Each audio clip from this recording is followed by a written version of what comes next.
Assalamualaikum warahmatullahi wabarakatuh.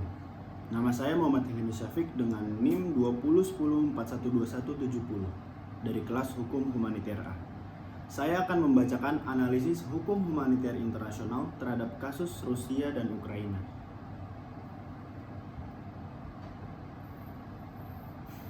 Rusia dan Ukraina adalah negara yang muncul dari runtuhnya Uni Soviet. Kedua negara mengalami konflik pada tahun 2014 karena revolusi melawan supremasi Rusia. Di akhir tahun 2021 sampai 2022, kedua negara kembali bentrok karena Ukraina menginginkan bergabung ke NATO.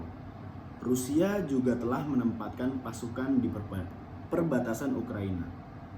Presiden Rusia Vladimir Putin melihat Ukraina di bawah pengaruh Barat dan tidak menginginkan perluasan infrastruktur militer NATO dengan aksesi berikutnya ke Ukraina. Rusia menyerang Ukraina menyebabkan kerusakan, korban jiwa, dan cedera masyarakat Ukraina. Presiden Zelensky juga mengklaim bahwa Rusia membuat 400 kasus kejahatan perang dalam pendudukan wilayah Kherson. Pada tanggal 15 Maret 2022, diperkirakan ada lebih dari 3 juta pengungsi dari Ukraina mencari perlindungan di negara lain seperti Polandia, Hungaria, Inggris, Jerman, dan negara Eropa lainnya. Serangan Rusia ke Ukraina masuk dalam perdebatan tentang hukum humaniter internasional, konflik bersenjata internasional. Hukum humaniter internasional mengatur masalah konflik kekuatan internasional untuk meminimalkan penderitaan yang disebabkan oleh konflik bersenjata.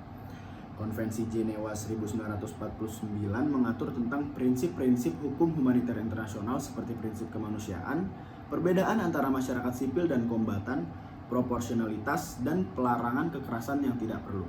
International Customary Law mengatur pandangan militer tentang apakah serangan itu ditujukan pada orang atau objek tertentu, apakah perlu, atau apakah ada alasan yang dapat memvalidasi serangan tersebut dilakukan.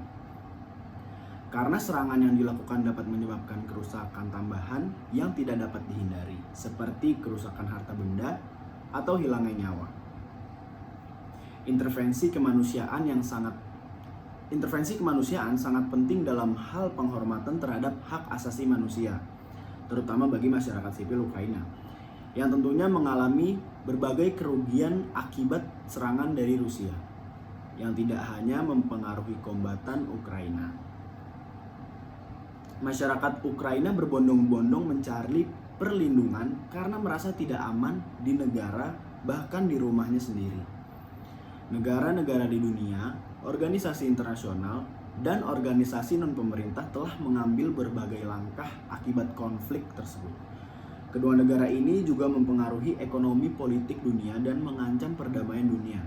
Amnesty sebagai organisasi yang memperjuangkan hak asasi manusia mendokumentasikan dugaan kejahatan perang oleh pasukan Rusia di wilayah Kiev. Uni Eropa mengusulkan kebijakan dan sanksi kepada Rusia, salah satunya adalah penerimaan pengungsi dan menawarkan kebijakan perlindungan sementara melalui bantuan cepat dan status hukum yang jelas bagi pengungsi Ukraina. Uni Eropa juga telah menutup wilayah udaranya bagi pesawat Rusia dan melarang siaran dari media pemerintah Rusia. Upaya mencari keadilan bagi Ukraina terkandung dalam prinsip universalitas. Perserikatan Bangsa-Bangsa telah mengeluarkan beberapa resolusi tentang konflik antara Rusia dan Ukraina ini. Setelah invasi Rusia, PBB segera mengesahkan resolusi pertamanya pada tanggal 2 Maret, menuntut gencatan senjata segera dari Rusia, penarikan semua pasukan, dan perlindungannya untuk semua warga sipil. Majelis Umum PBB dijadwalkan memberikan suara pada November 2022 sebagai sebuah resolusi meminta pertanggungjawaban Rusia atas pelanggaran hukum internasional dengan menyerang Ukraina, termasuk membayar reparasi. Dengan segala bukti, Rusia akan dipaksa bertanggung jawab dengan kompensasi, restitusi, dan rehabilitasi komunitas Ukraina sebagai implikasi hukum humaniter internasional. Invasi Rusia ke Ukraina melanggar hukum internasional karena melanggar HAM dan melakukan kejahatan perang.